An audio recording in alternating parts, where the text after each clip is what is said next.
Thanks for making a date. Welcome back. The West African International Petroleum and Exhibition Conference has opened in Nigeria today.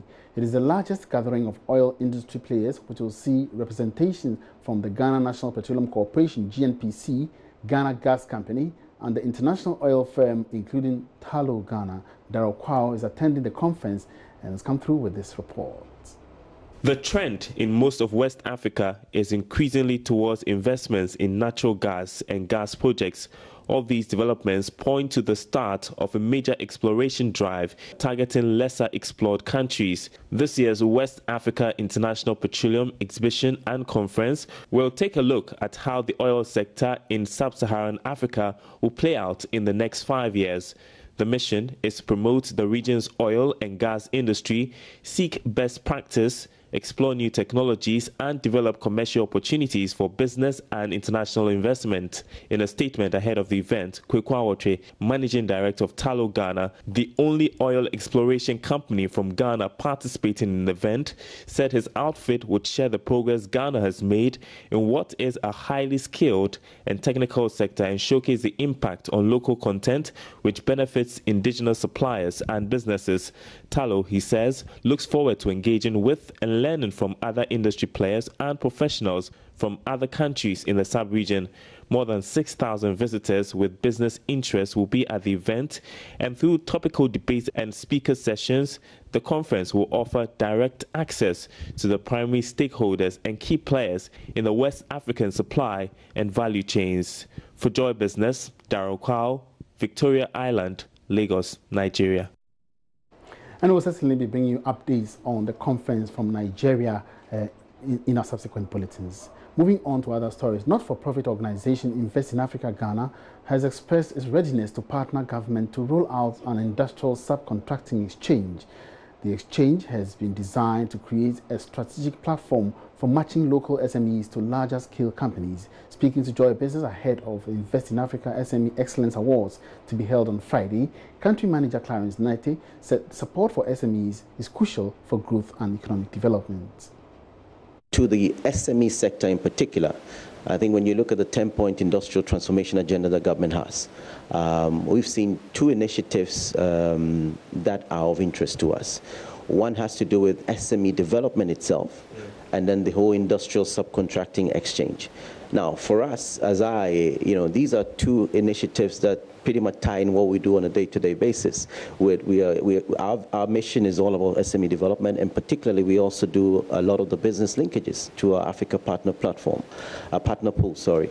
And so in that sense, we feel that that is strategic, that is targeted, that is focused, and we are ready to partner government on that path, So yes, but obviously, in order to make this a reality, there has to be a comprehensive policy that is then formulated and then operationalized.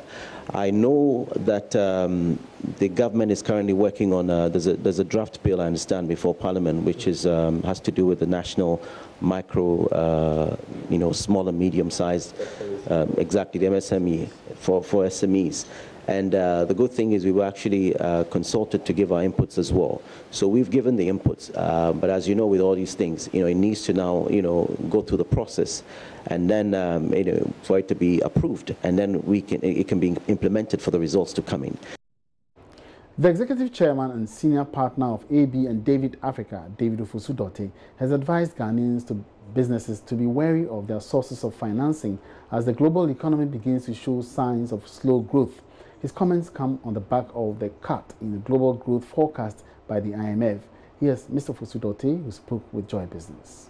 Well, the IMF forecast was expected. I mean, again, if you are at Crystal Ball, you remember that these predictions were even made there. So the slowdown had been expected. What's in it for Africa is for Africa to look at how global slowdown has affected it in the past and how it can likely affect it. So the closest example I have is the 2008 to 2011 period where you had the last global recession. I do not expect recession. I expect slowdown. But if you notice, Africa generally benefited in the sense that investors who were looking for higher returns would turn out to frontier economies, and the way Africa positions itself to be able to benefit is how I see it. So I think Africa is more likely to benefit. On the other hand, African businesses must be looking at what are their sources of financing. If your source of financing is coming from a lot of places outside Africa where they are affected a lot by the slowdown, then it's likely that that will also affect your ability to borrow. And likely Africa, even though they will be looking for higher returns, Africa is generally seen as a higher risk environment. So it's a question of a balancing force. But if you take it that African country like, let's say, Ghana, where you expect increase in liquidity, then maybe better to borrow onshore. So these are all factors that has to be taken into account as to how it affects us. Okay. It's good you mentioned Ghana. In the 2019 budget, we projected a growth rate of 7.8% overall GDP for this year. Some would describe it as ambitious. Within this context of a cut in the global growth forecast, where do you think Ghana should be heading? And would you expect that we will not be able to achieve this? And at the same time also, come June, July, mid-year review, do you expect that we will revise this downward? It's achievable and even can be exceeded depending on certain factors. Interestingly, the factors that affect this, in my view, are not the factors we tend to focus on. The first factor, if you ask me, is the conscious ability to boost business confidence. Because if you understand that growth is simply the collective growth, growth of a nation is simply the collective growth of individual companies, then if you boost business confidence, businesses are going to have a more bullish outlook. And as a result, will be putting in investments with a view to reaping in the returns on investments. And that is what results in collective growth. But if you take the AGI Business Barometer Index for the third quarter, I think, there was a dip in business confidence. It didn't go to the level of 2014 July, where we had a very huge dip in the confidence. But once confidence has dipped, we have to be very careful. I have not seen the fourth quarter. I don't think AGI has released it yet.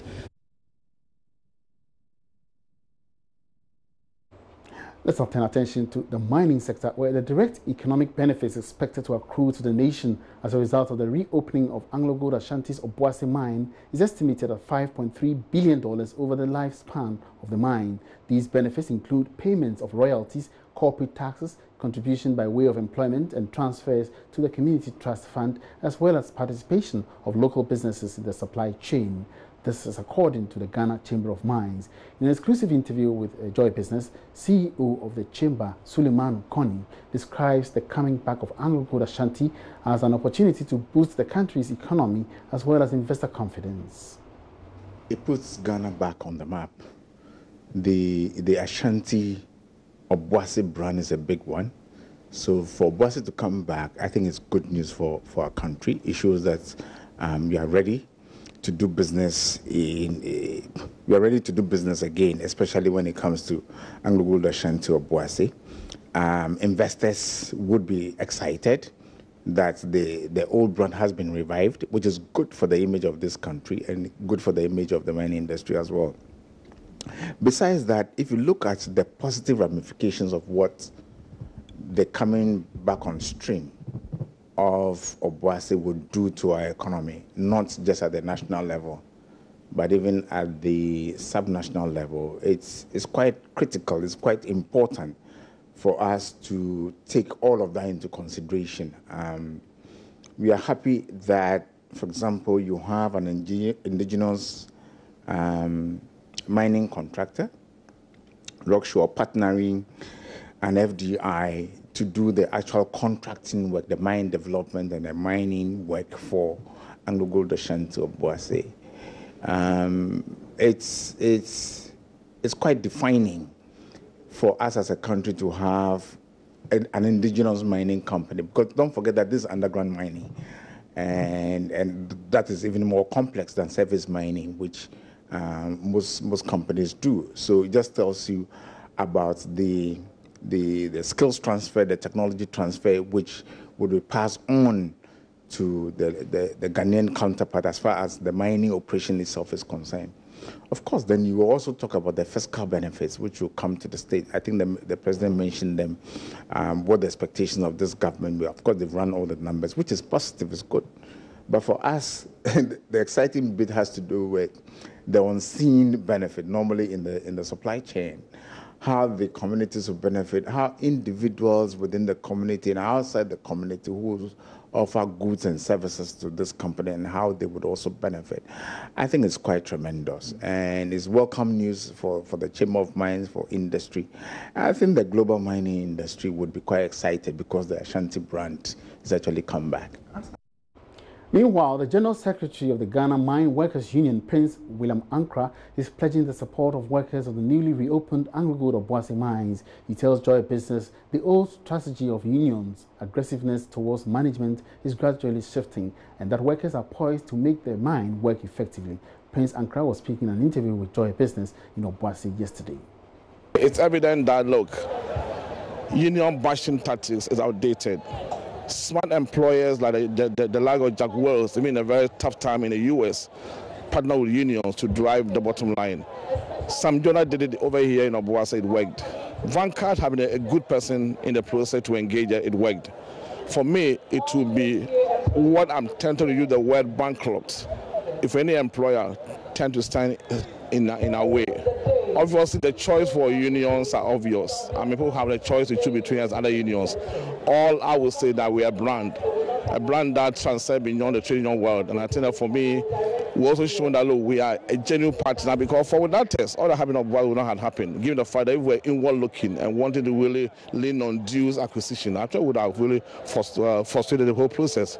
So I think that for me, the evidence that we have as a union that's very progressive, it's out of place for any employer to put any head in that way. But I must say that Obuasi is also an old mine, and the workers here have known the union for 70 years plus. I'm sure that you and I will attest the fact that any attempt to really stand in our way will be a major blow for the business for a start. And I think that is something that might be a matter of last resort.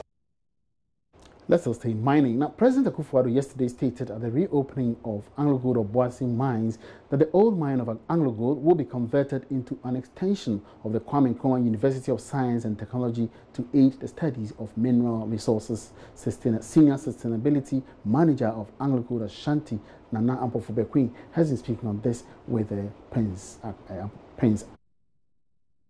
As a mine, what we did according to the law is that if you don't have further use for any of your assets, you reverse to government. What we did was that in our asset relinquishment proposal, we put in the university bit, where we said our former administration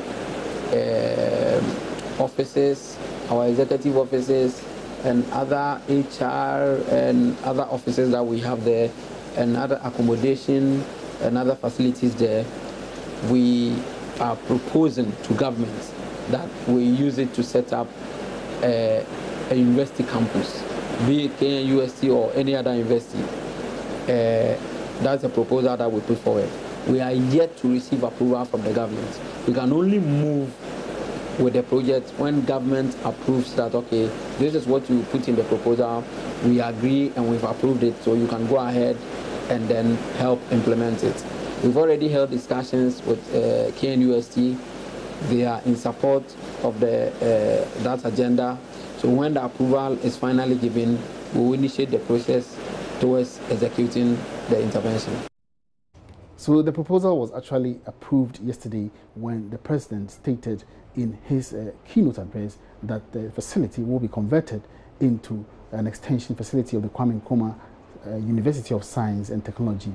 Now, still on this particular development, the assurance has been hailed by some residents of the town. They expressed their delight when they spoke with correspondent Prince Apia.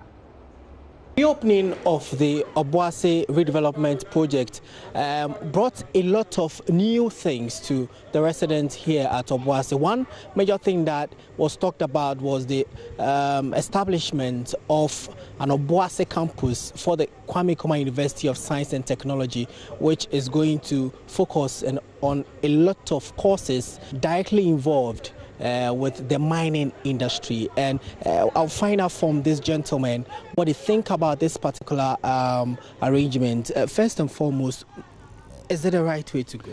Well, yes, it is a right way to go. As an individual, I have been praying for this for a very long time. The Obuasi University predates back to the 2013, where the previous administration wanted to set up the university, KUSC campus here.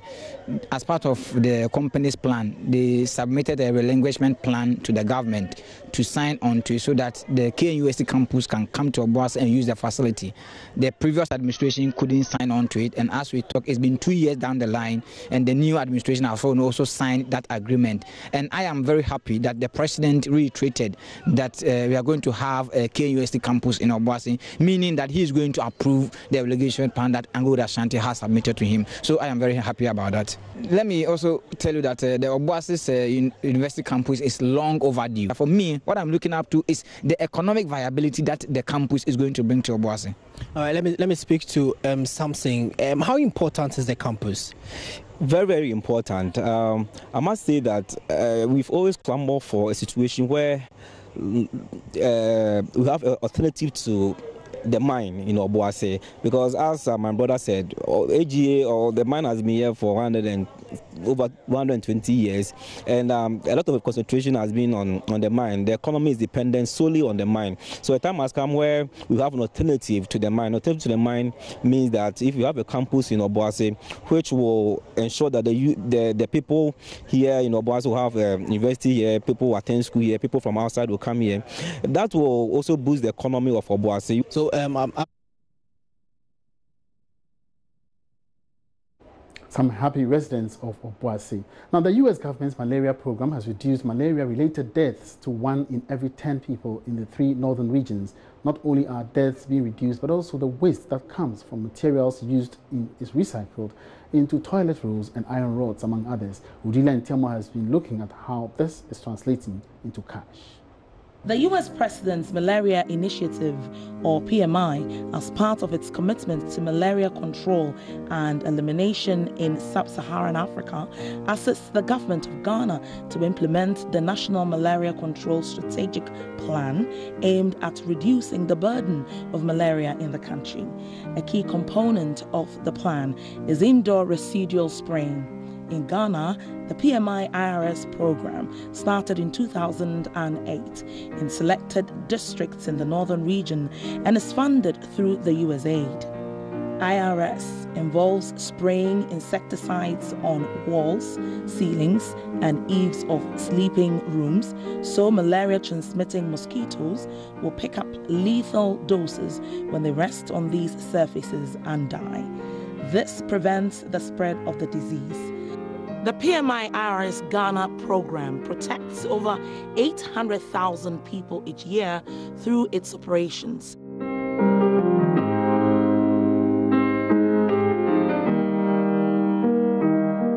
And contributes to reducing malaria prevalence rates.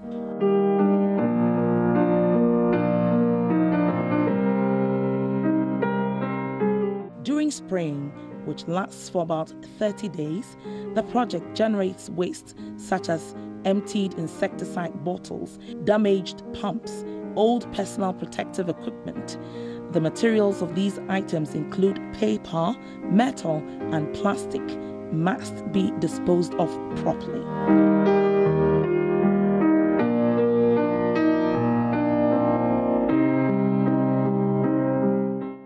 Vector-Link Ghana is part of the global project. It has to do with us leading the way and being trailblazers in making the recycling the norm. That is why we invest so much time and efforts to do the recycling, not incineration and not disposal of in the landfill of materials we accumulate during spraying. The project is conscious about preserving the environment, and this influences an approach to disposing of waste, so the project primarily recycles and donates items for reuse.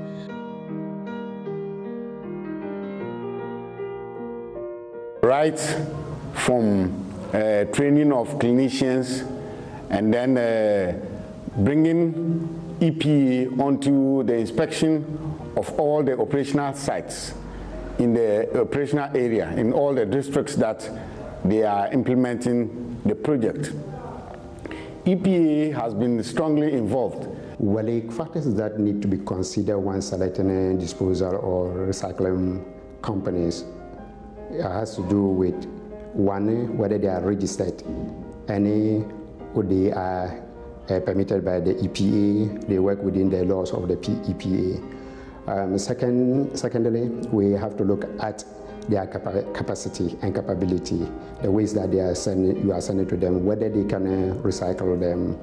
And thirdly, it has to do with competitive pricing, because you have to work with the other companies that are doing similar things and see which you can do within the range of what you are working. So it benefits the PMI's program because we are working within the laws or the confines of our donor, and it helps to reduce malaria in the country. In recycling the plastic waste, empty bottles, blurred face shields, and damaged plastic pumps are delabeled, shredded, washed, dried, and sometimes melted and cooled into long, thin rods of rubber, which are cut into fine pellets for industries to reproduce showcase corners and refuse bins. Since 2012, the PMI IRS Ghana program has recycled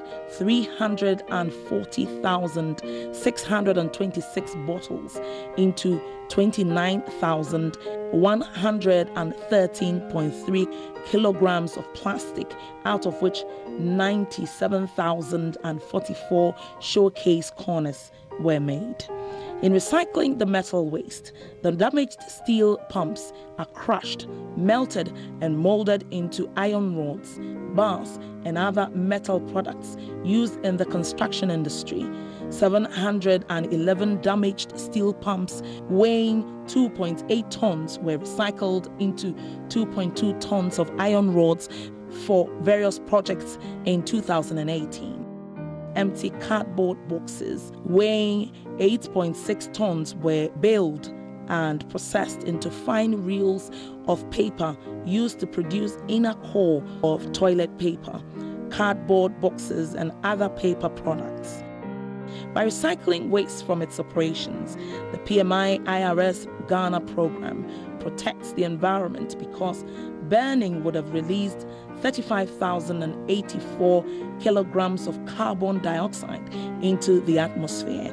Not choosing the option to burn is equivalent to taking 7 cars off the road for 365 days or 1 whole year.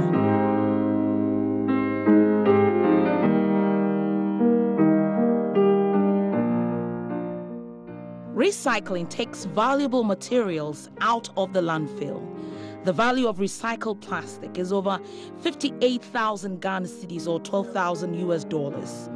Iron rods from recycled pumps is 8,550 Ghana cedis or $1,800, and recycled paper is 13,000 Ghana cedis or $2,700 today. And that'll be it for the marketplace. Many thanks for joining me. My name is Emmanuel Boajin. Let's meet again tomorrow for more business. Good afternoon.